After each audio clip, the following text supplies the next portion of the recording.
ఏపీలోని మున్సిపాలిటీలు కార్పొరేషన్లని మాజీ సీఎం జగన్ మాజీ మంత్రి బొత్స సత్యనారాయణ దోచుకున్నారని ఆనం వెంకటరమణారెడ్డి సంచలన ఆరోపణలు చేశారు.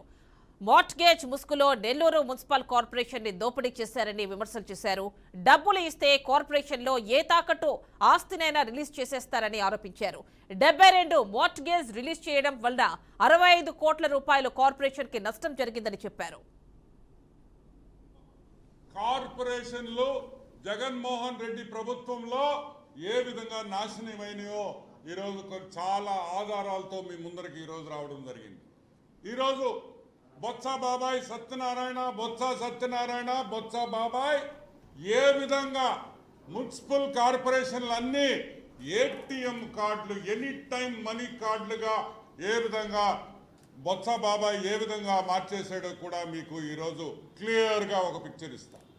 రాష్ట్రంలో చాలా కార్పొరేషన్లు ఉన్నాయి కాబట్టి అన్నిటి గురించి మాట్లాడలేను కాబట్టి ఈరోజు నెల్లూరు మున్సిపల్ కార్పొరేషన్ గురించి కొన్ని వాస్తవాలు నిజాలు భయంకరమైన దోపిడీ ఎలా ఉంటుందో 100 కోట్ల రూపాయలు ఎలా సంపాదించాలో ఆఫీసర్స్ ఐఏఎస్ ఆఫీసర్స్ ఈరోజు మీకు ప్రత్యక్షంగా ఆధారాలతో కూడా చూపిస్తా.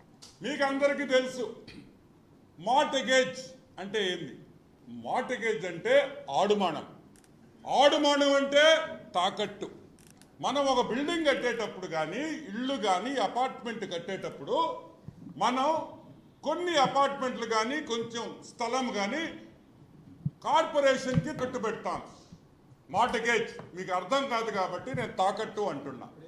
ఈ తాకట్టు పెట్టిన ప్రాపర్టీ కార్పొరేషన్కి ఏది తాకట్టు పెడతామో మీరు బిల్డింగ్ అంతా కంప్లీట్ చేసి ప్లాన్ ప్రకారం ఏ ప్లాన్ ఉందో ఆ ప్లాన్ ప్రకారం మీరు కట్టుంటే ఆ తాకట్టు రిలీజ్ చేయాలి.